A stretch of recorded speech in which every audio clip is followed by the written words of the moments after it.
मित्रों, एक कहावत आपने सुनी होगी, सिर मुंडाते ही ओले पड़ना। इस समय में शायद ये कहावत हम पे बिल्कुल सही बैठती है। अभी हम कोरोना की चपेट से बाहर आ नहीं पाए हैं कि डेंगू और चिकनगुनिया के मच्छर ने हमें डंक मारना शुरू कर दिया है।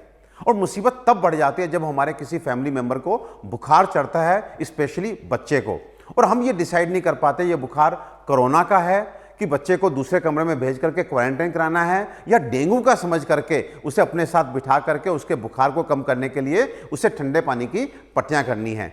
आज मैं आपको बहुत इंपॉर्टेंट जानकारी देना चाह रहा हूं।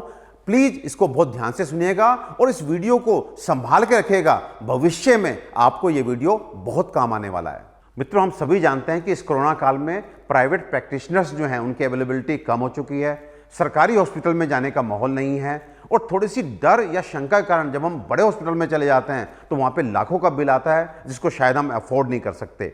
और एक ईमानदारी से आपको फैक्ट बताना चाहता हूँ कि ये जो कोरोना, डेंगू और चिकनगुनिया हैं, ये तीनों ही वायरल ओरिजिन की बीमारियां हैं जिनके लिए कोई भी स्पेसिफिक मेडिसिन आज मॉडर्न वर्ल्ड के पास नहीं है। जब आप किसी डॉक्टर के पास जाते हैं या हॉस्पिटल में भी जाते हैं तो आपको आपके ही लक्षणों के आधार पर सिम्टोमेटिक ट्रीटमेंट दिया जाता है। तो ऐसे में यदि आप थोड़ा सा जागरूक हो जाएं, थोड़ा सा समझदार हो जाएं, तो इन सब स्थितियों को आप घर पर ही डील कर सकते हैं। वो कैसे, इसमें मैं आपकी मदद करूंगा। यदि मोटे तौर पर पहचान की बात करें तो हम देखते हैं कि कोरोना के पेशेंट को बुखार के साथ गले में दर्द होना, खांसी आना, थोड़ा सा सांस लेने में दिक्कत होना, कमजोरी महसूस करना, पिंडलियों में दर्द होना, कभी स्मेलिंग पावर चली जाती है तो कभी टेस्ट जो है वो नहीं आता है।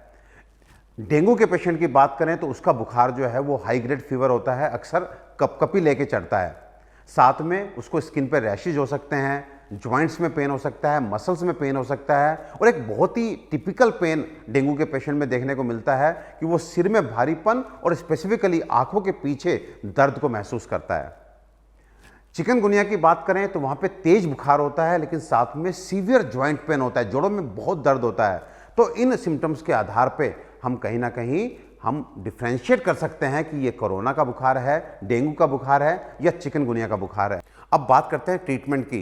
तो हम सब जानते हैं कि ये कोरोना, डेंगू एंड चिकनगुनिया तीनों ही वायरल बीमारियां हैं और अनफॉर्चुनेटली मॉडर्न साइंस के पास इनके लिए कोई स्पेसिफिक मेडिसिन नहीं है। तो ऐसे में ayurvedic broad spectrum antiviral medicine हमें प्रयोग पहले दिन से ही करनी चाहिए, क्योंकि जो मेडिसिन एंटीवायरल मेडिसिन कोरोना में काम करती है, निश्चित रूप से डेंगू और चिकनगुनिया में भी वो सेम मेडिसिन आपको लाभ पहुंचाएगी। साथ ही साथ बुखार उतारने के लिए भी मेरा स्ट्रॉन्ग रिकमेंडेशन है कि आप आयुर्वेदिक मेडिसिन का ही सहारा लें, क्योंकि जो आयुर्वेदिक एंटीपायरेटिक होती है यानी कि बुखार उतारने की दवा होती है, वो साथ साथ आपके खून को भी साफ करती है, यानी कि ब्लड प्यूरिफायर का काम भी करती है। और विश्वास कीजिए, यदि आप आयुर्वेदिक एंटीवायरल और आयुर्वेदिक एंटीपायरेटिक मेडिसिन का प्रयोग पहले दिन से शुरू करते हैं तो आप देखेंगे 3 से 5 दिन में, चाहे वो कोरोना होगा, चाहे डेंगू होगा, चाहे चिकनगुनिया, तीनों में ही आपको राहत मिल जाएगी।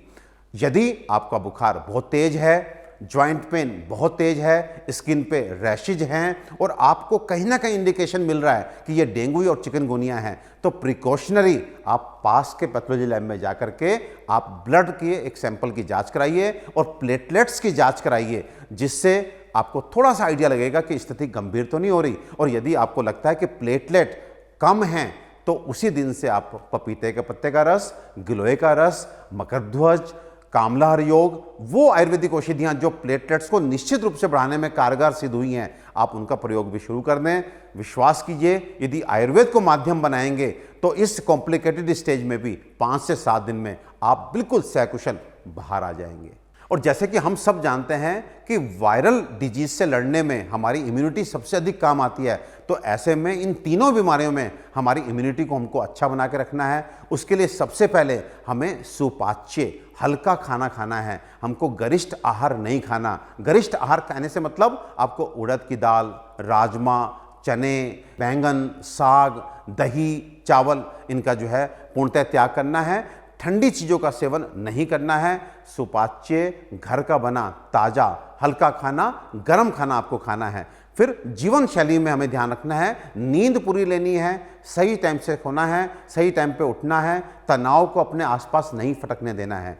साथ में रात में हल्दी वाला दूध पीना है, हो सके 4 दाना मुनक्का सुबह शाम खाएं। दिन में 1 से 2 बार हम गर्म पानी पिएं। तो इस तरह से यदि हम अपना ध्यान रखेंगे तो निश्चित ही हमें किसी तरह का कोई संकट या कष्ट नहीं झेलना पड़ेगा। हाँ, यदि आपके प्लेटलेट काउंट लगातार कम हो रहे हैं या आप महसूस करते हैं कि आपके गम से या बॉडी के किसी भी पार्ट से आपको ब्लीडिंग की टेंडेंसी नज़र आती है या स्किन पर रैशेज बहुत अधिक हैं, तो ऐसे में निश्चित रूप से आपको किसी डॉक्टर से कंसल्ट करना चाहिए या हॉस्पिटल में जाकर के अपने ट्रीटमेंट कराना चाहिए। हमें किसी भी स्थिति में डरना नहीं है, बल्कि सावधानी पूर्वक मुकाबला करना है।